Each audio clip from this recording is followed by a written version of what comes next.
My first ever 3D printer was an Anycubic, and I had a great time with it.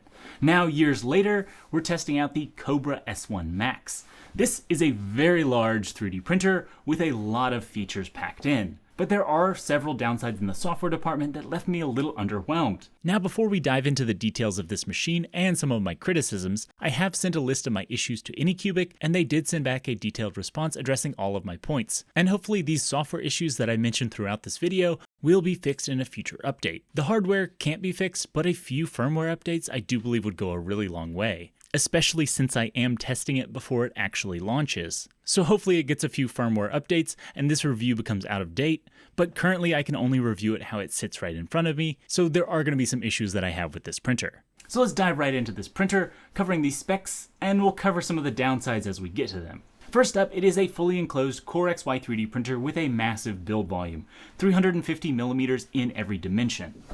This is what that build volume looks like. This is X, Y, and Z 350 millimeters. So you can print absolutely massive things on this machine.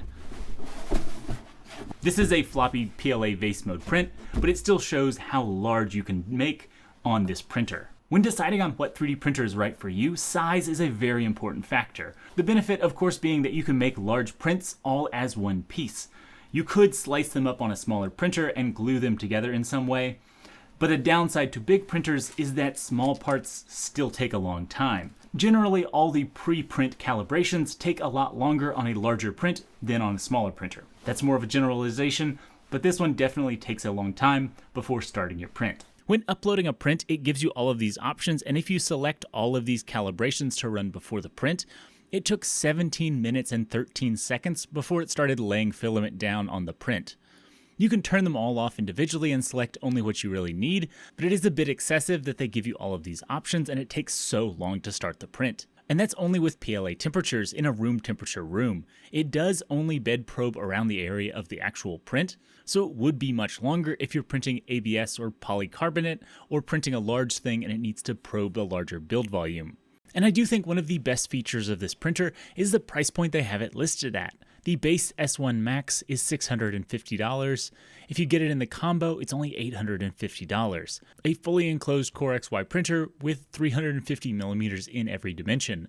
For comparison, on Bamboo Labs' side, the P2S is a much smaller printer at only 250 millimeters in every dimension, while coming in at a similar price point. Their larger P2S is only slightly smaller, but is a lot more expensive. And then over from Creality, the K2 Pro is 300 millimeters in each dimension, and is $850 for just the base K2 Pro, and then $1,050 for the combo. And these are all very different printers, but if you are just looking for an enclosed Core XY 3D printer at that size, this is a great price point. Here on the inside of the chamber, there are two large auxiliary part cooling fans. These blow external cool air directly across the print while it's printing. Up on the top, there are two large light bars giving you great visibility inside this chamber. Here on the side is a camera for time lapses and AI detection. It does use a cloud service for those AI detections. In the back here, there is a chamber. Up top is a fan that circulates through this activated charcoal bag. This goes down here. Then down here on the bottom is where the chamber heater is. The hot end cover is attached by magnets, same with a lot of other printers. Really large part cooling fan here. The nozzle is really easy to change. You remove the silicone sock, undo these two straps, and then the nozzle comes straight down. All you're replacing is the nozzle, the hot end, and the cold end here. The heatsink stays attached here. It is nice to see that every brand is now adopting an easy swap feature like this. This is so much better than the old way of swapping nozzles. And that's all it takes. Reattach this with magnets, and you're ready to go. The door only opens about 135 degrees, so it's not 90, but it doesn't open a full 180 degrees open. So it's very easy. If this gets bumped backwards like this, it would probably shatter. It'd be pretty easy to replace these hinges with some 3D printed ones that would open all the way open. I have shattered the door on the Creality K1 Max before because that glass door doesn't open all the way open either. So this is a bit of a downside on the hinges here. On the left side of the printer is actually where the waste comes out. This is something I haven't seen on any other enclosed 3D printer, to just put the poop chute on the left side Every other machine puts it on the back, and that's just a bit more difficult to reach. This is really easy having it on the side here, and then this little trash can was something that came preloaded on the printer, and I printed it out. It just sits next to it, and will pick up all your waste when it drops in there. Now around on the back of the printer, we've got 2 power cords here. There is a full-size power cord and power switch on the multi-material system, and then down on the bottom here, there's a separate power cord and power switch to the actual printer. It does still have cables between the multi-material system and the printer, and then the printer to this hub on the side here, but these are just sending data and no power through them. Another odd design choice here is that there is 4 separate Bowden tubes running from the multi-material system all the way down into this sort of 4-in-1 multiplexer here, and then this one Bowden tube runs into the hot end. It just makes for a lot of cable and Bowden tube management down here, and would need a separate buffer if you have multiple of these units connected up together all at the same time. For the multi-material system on top here, this is the Anycubic Ace2 Pro. It's a simple unlock thing.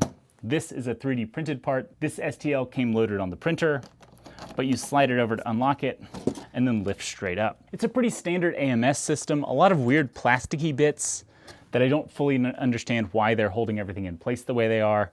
It does have an RFID sensor for Anycubic spools, so it will know what type of material is loaded. They do recommend on here to use the remove filament function before pulling the filament out. So when you press that button, it retracts the filament a ways. Using the retraction function does straighten out the spool a little bit more, but you can see how kind of crimped the wire starts to get here. It's not the smoothest spool anymore. This is one of the weirder multi-material systems for loading filament. The back spinning wheel spins freely, but the front one only spins in one direction. So when you put your spool in here, it can spin that way, but it won't spin forward. So you need to get this filament into the slot there. You can't just spin the wheel forward. You have to like pick it up, move it forward, place it down, and then get it in there. And then the automatic system will take over. It's just a very clunky, and then you have to make sure everything is lined up correctly. Sometimes it does get stuck like that. It also puts weird crimps on the spools. If you can see how right here, there's a bit of a harsh angle there. And I think it's because of the filament path into the system here. It just holds the filament at a pretty harsh angle and does bend up the filament. So far, I haven't had any of this filament break, but I am using new Anycubic spools here. So I'm not sure how it will work in the future if I'm using an older spool that's a bit more brittle. It does seem like this system is more prone to breaking things. I have found that the Ace2 Pro really struggles with cardboard spools, and they do recommend against cardboard spools, but just know that you should print those plastic rings around it if you want to use cardboard spools. The screen and menu system here is pretty basic. You do have a swivel screen, which is nice. On the front, you can click Start Printing, and this takes you to all your prints. History will take you back to previous prints. Over here, it'll show you what's currently, we only have one Ace Pro loaded up top. So here we can load in your filaments. It has a lot of different options here. For colors, it is nice that it does have history colors. So if you load multiple of the same spool, it's easy to use this to say that they are all the same color. And then down here, it even gives you an option for custom colors. This is a feature I haven't seen on any other printer. You do have to put in the hex code for the filament, but it is really cool to be able to custom input a color. The filament backup option is great. If there are multiple of these same spools in here, when one of them runs out, it'll start using the next one. On the printer screen here, it doesn't really give you all that many options here. You have to manually input what drying temperature you want, which I feel like is a little bit weird, and it doesn't change between filaments. Polycarbonate should be dried at a different temperature than PLA, but it all just uses the same setting down here. I can even set this to a high temperature, say 50 Celsius, and it would allow me to heat and dry PLA at 50 Celsius, which will fuse the spool together. So it is annoying that there's not extra safety features here. And it's the same way in the slicer here.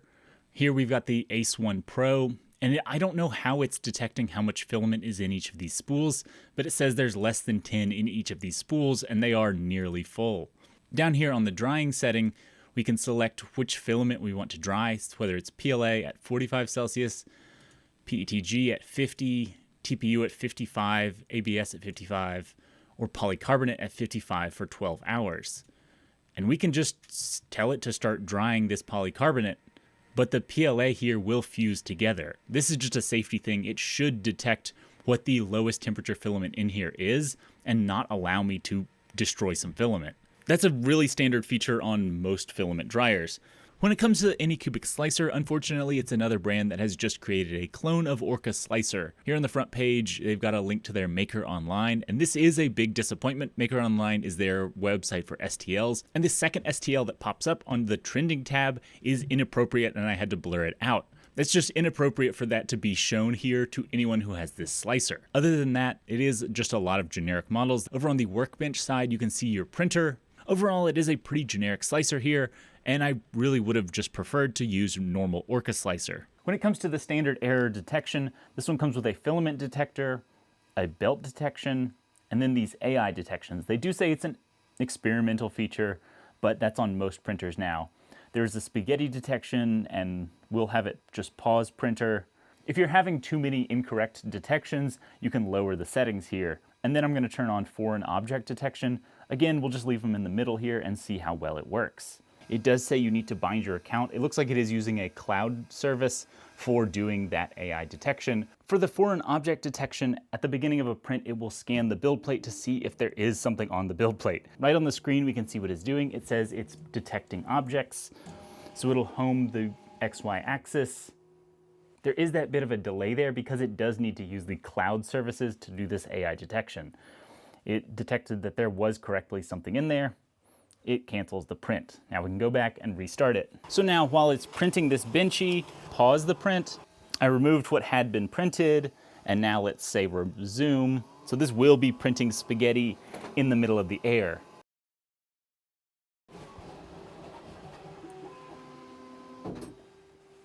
There we go. It did eventually detect spaghetti. It pauses the print. I can pull all of this off the build plate and then, well, either resume or stop the print. So we're going to stop the print here. It did take quite a while here and a lot of printing before it was able to detect it, but it is good to see that it did eventually detect that there was spaghetti. So here on the H2D, if I pause the print, remove the current print, and then tell it to resume,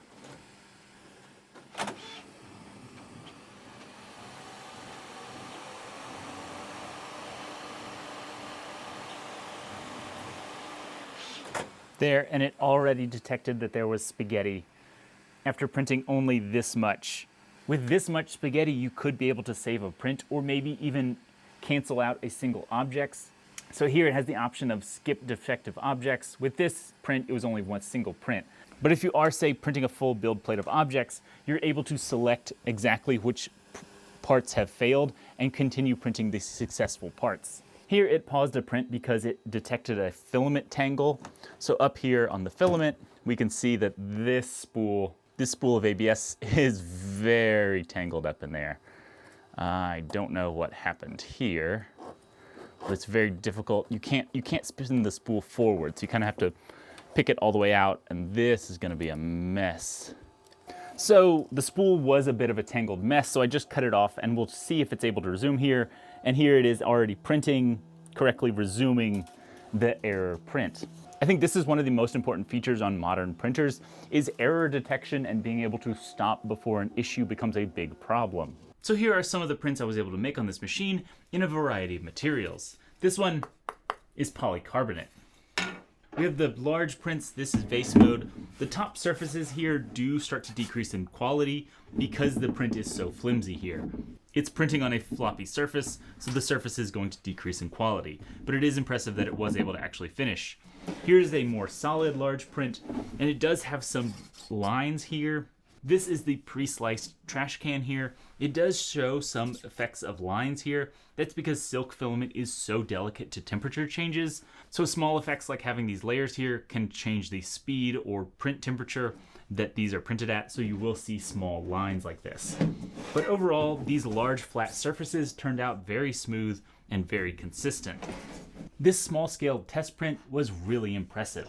Here we have these pegs that should come out at different tolerances, all the way down to 0.2 millimeter tolerances. It came out very easily. The stringing results up top here are so impressive. I haven't removed any of the lines in between. This is just what it looks like. The fact that all of these are super straight and no stringing in between is really impressive here. Next up, the overhang tests also became very impressive, all the way up to a 15-degree overhang. This looks very good. Here's a flat overhang. Does have some surface effects here, but still looks very good. Same with these very flat overhangs. The overhang results are so impressive here because of those two large auxiliary fans. Next up, we have a few benchies. This was their speed benchy, very impressive time on this one. Then this is just their normal print quality benchy that I sliced myself. So this is the normal print profile that you would print most things at without any tuning or calibration. And I do like the quality here. Everything turned out straight, no ghosting artifacts. The front hull line of the ship turned out very good. Next up, I printed a larger overhang test to see if all of the angles work the same on this. Because the two auxiliary fans are only blowing from the left and right side of the build plate, this tests if all of the angles do turn out the same. And now that I've taken it off the build plate, I can't tell which way it was printed, so all of the angles look the same. That's a really good result. Flexi prints turned out great. This is a Flexi T-Rex, and it came out really well on this machine. The surface quality is also really good, especially for silk prints. Now that tool-changing printers exist, single nozzle multicolor printing just isn't that impressive to me anymore. This one did a good job at isolating these colors. This was pre-sliced that came on the printer, and I did stop it because it had a tangle in one of the spools. The only downside is that it made this much waste only on half of a print. This is why I don't print very many large multicolor prints like this on these types of printers. Multi-material systems like this are still really useful on printers, but it's just not for full color printing like this. Next up, I tried some high temperature filaments, and this is my first print with polycarbonate. This is a clamp that holds my dishwasher open so the steam can escape and the dishes can dry out. I printed it a few years ago in PLA, and this is what it looks like after years of use. It's very deformed and barely works anymore. This is made of polycarbonate, so it will be able to handle the steam of the dishwasher much better. Overall, the print quality of this machine and what it's able to print both large and high temperature is what impresses me the most on this machine. So to sum it all up, this is a pretty weird machine. It has been able to print very large things for me, very high temperature filaments it's able to handle, but there's a lot of little quirks when it comes to actually using the machine that make it really weird. You have to be careful not to destroy some filament with the dryer. A lot of things are slow on this machine. The AI detection is slow because it's cloud-based. It's really slow doing the calibrations before starting a print, and maybe that's more of an issue for me while I'm testing it out because I want to make a bunch of small prints, and each time it takes so long that I have got to manage and keep an eye on it. The Ace2 Pro feels especially unfinished on the software side. It allows you to destroy PLA by overheating it. That's just a downside that every filament dryer has been able to figure out. On the slicer, it tells me that each of these spools has less than 10% filament remaining. I don't know where it's getting that number because these are full spools on here. The slicer also needs a not safe for work filter.